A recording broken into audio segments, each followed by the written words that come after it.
Hi, this is Tim of the 1916 Company. Welcome and thanks for logging on. If you love this watch, email us, Team Mosso at the1916company.com for purchase pricing and availability questions concerning this watch. Today, we're discussing a late 2018 launch for the U.S. market exclusively from Grand Seiko. This is the spring drive Kirazuri SBGA384, part of a trio of watches that were spring drive powered, 44GS cased, and blazoned with dials reminiscent of Japanese shiny painting or Kirazuri.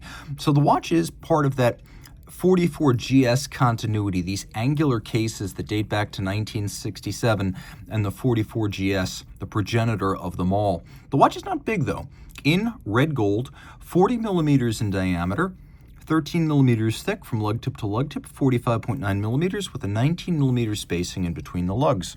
We'll throw it on my wrist, which is 16 centimeters in circumference, and it's quite comfortable. Now, the strap is not broken in, though it is quite soft, so I'm pulling it a little bit tighter than it would be if it were actually sized down from my wrist. You can see it's flat enough that it will fit under a cuff.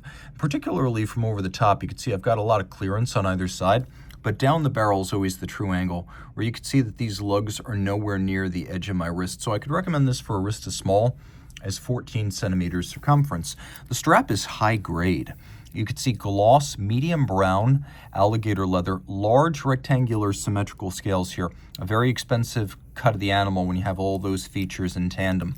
Then on the bottom, buttery smooth calfskin, no crimping, no gouging, brand new Grand Seiko factory strap. I never understood how they could get the leather so soft despite not being broken in. It's almost like the seats of a Ferrari. That is really the comparison that comes to mind. I'm not even joking. That's not even hyperbole. I'm not even exaggerating. When you see fresh leather this soft, you're looking at the seats of some sort of fine Italian sports car.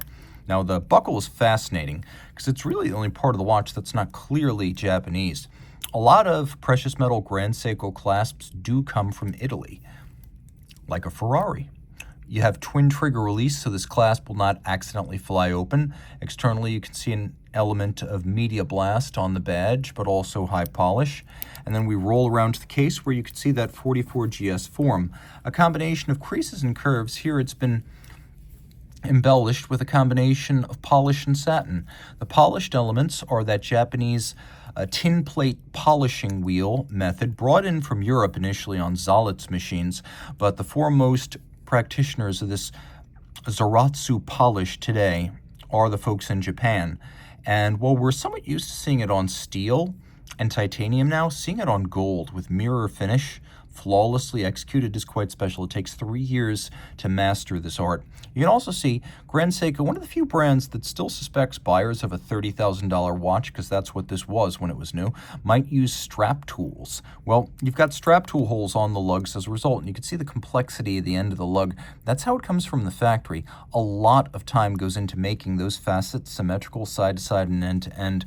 You can see the lugs flare and they ride up the bezel on each side, but then they dip in the center. An elegant styling solution, a Grand Seiko branded crown. You can see that the bezel is actually inverse conical. It spreads broader as it moves up. We've got the Kirazuri dial.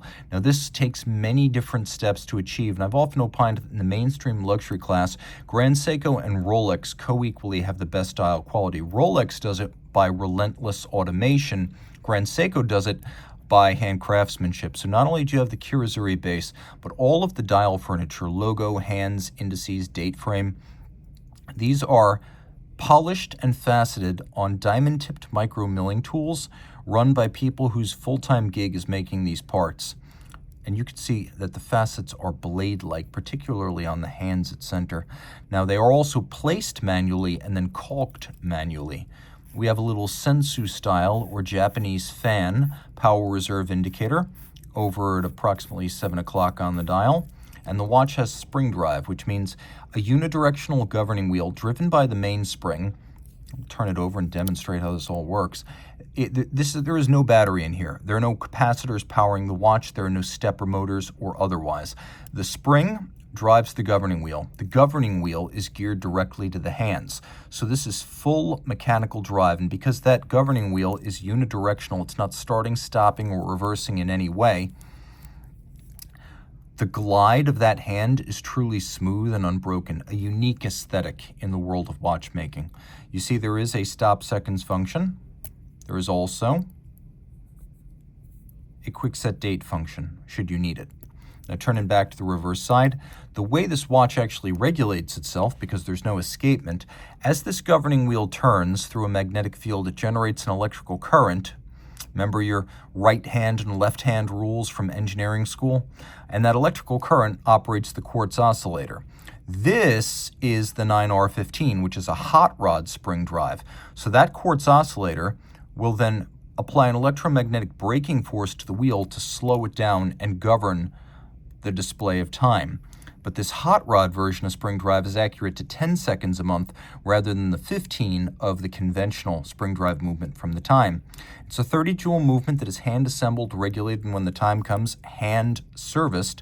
It is a lifetime movement, not just for the lifetime of the owner, but the lifetime of the watch, which may be far, far more than the lifetime of an owner.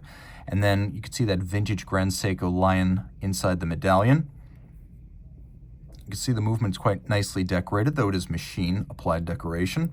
You can see that this is number 22 of 50, an individually numbered limited edition made proudly in Japan, and perhaps surprisingly, a 100-meter water-resistant watch. So if you were to put this on a more durable strap, yeah, you could actually swim with it. If you love this watch, reach out to Team Mosso at the 1916company.com for purchase and pricing details.